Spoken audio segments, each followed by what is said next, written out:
Which criteria do you need to consider when you as an upcoming artist want to publish music online? Or which streaming service is the best for which demand? But there is also another question. What are distributors? And what services do they offer? These and a few more questions will be answered by us, Soundstream.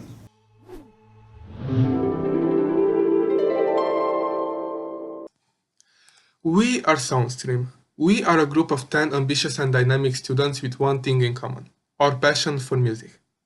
In the beginning of our journey, we decided on a certain industry, which was the entertainment one. To narrow the range down, we chose to take a closer look on the sport entertainment sector. After several weeks of working on this sub-industry, we decided to change it into something we are more passionate about. This is why we took on and analyzed the music industry, in particular the music streaming industry. Moreover, we chose Germany because of different economical and legal reasons that we will present you in the following video. Enjoy!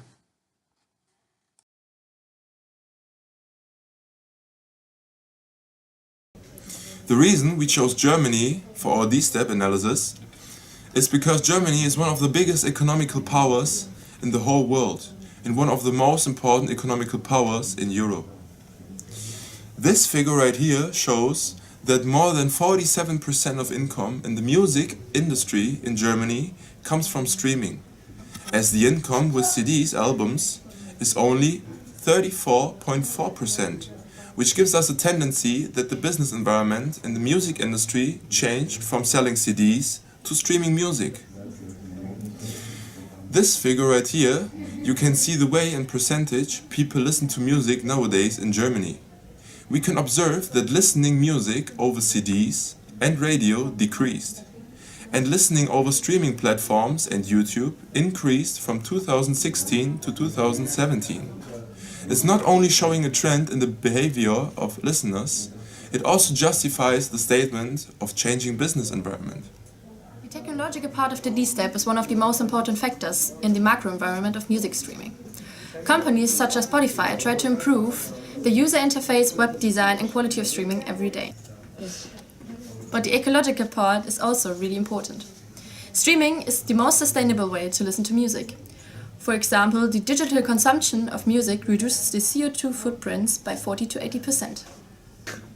It also provides safer working conditions, living wages, and also the job security creates a more secure supply chain. Conscious consumers are willing to pay more if they know the items are sustainable or the service. So it's creating a tight customer relationship. But there are positive and negative aspects. Streaming music costs energy to transport the data from server to you. But it's also an environment-friendly alternative to CDs. The amount of energy companies use to maintain their streams has become apparent.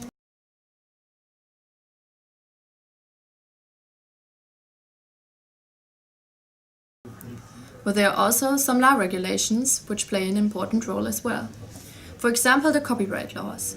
The copyright laws protects the author and his work. The protection also includes aspects such as unintentional reproduction, distribution and publication. The rights are laid down in the Copyright Act.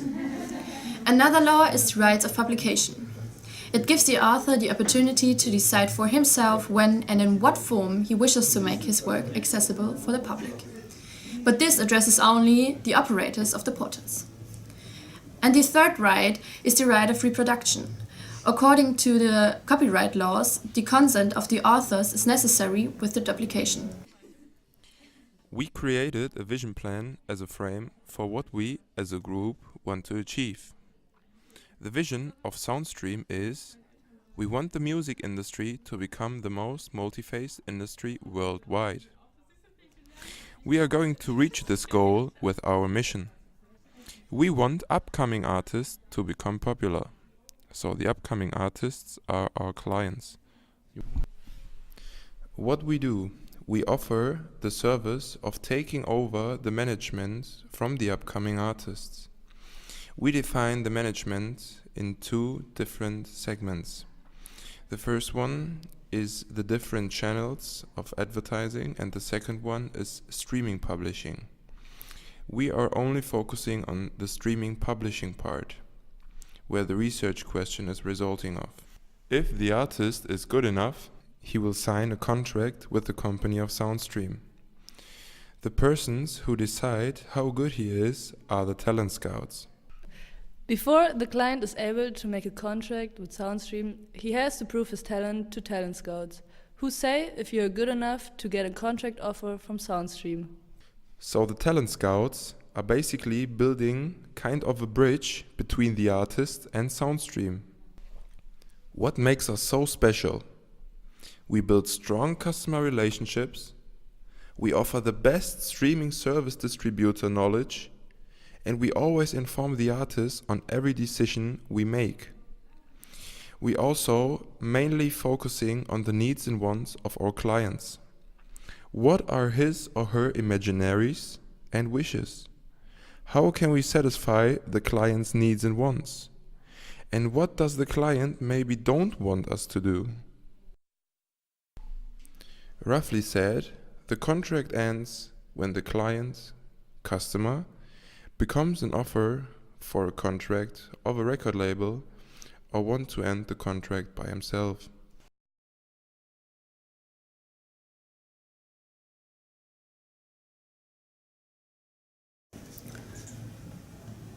Referring to the questions at the very beginning, I'm now going to talk about the distributors. The distributors act as middlemen. They sign deals with artists or record labels, which then gives them the right to sell their music to different streaming services. But distributors can only sell to companies that have an account with the distributors. And their job is to ensure that royalties for the use of the music is passed back to artists and right holders.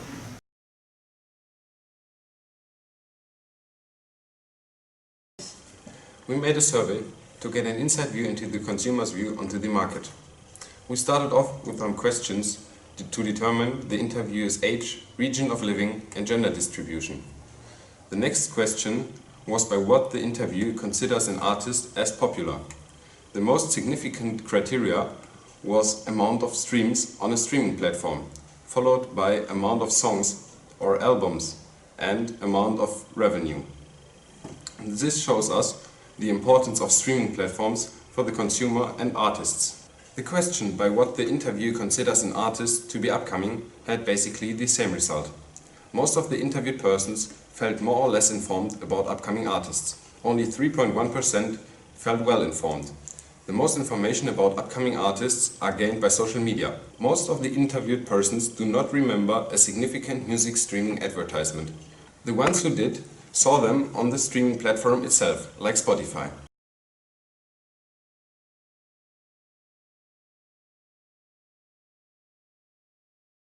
Around 70% of the interviewed persons do not know a company that supports upcoming artists. That's a good indicator that our concept fits into the market.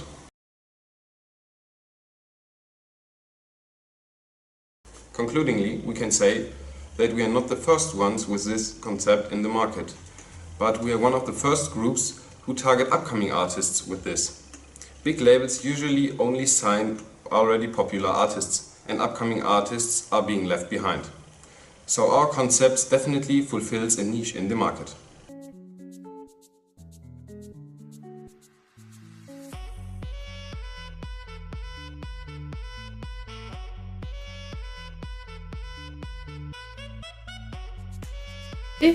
Okay, wait.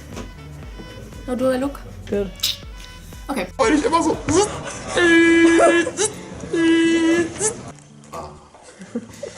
Kevin!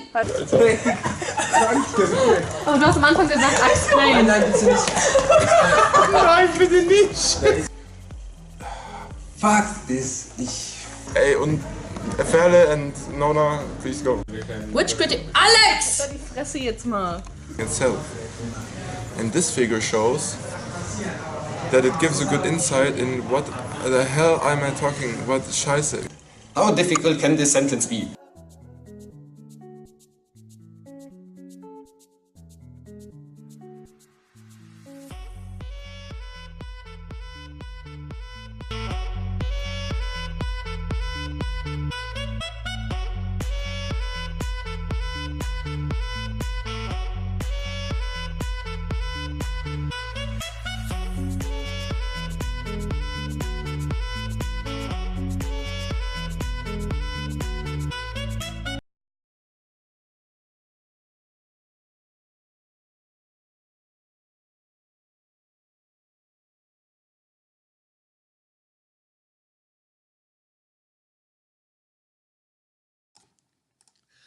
The reason why we did a visualization of our project is to let everybody know about our topic and get an easy understanding about what we investigated and how we did it. We wanted to point out the most important parts of our project and in an easy and professional way. That is why we done a video where we explain that, but also give an inside leak about our mission and vision throughout animated footage. Since the D-Step plays an important role in our project, we focused on it from the beginning to introduce our further process in an understandable manner. Throughout the conclusion, at the end, and our answers to the intro questions, we wanted to summarize the information which we want our viewer to remember the most.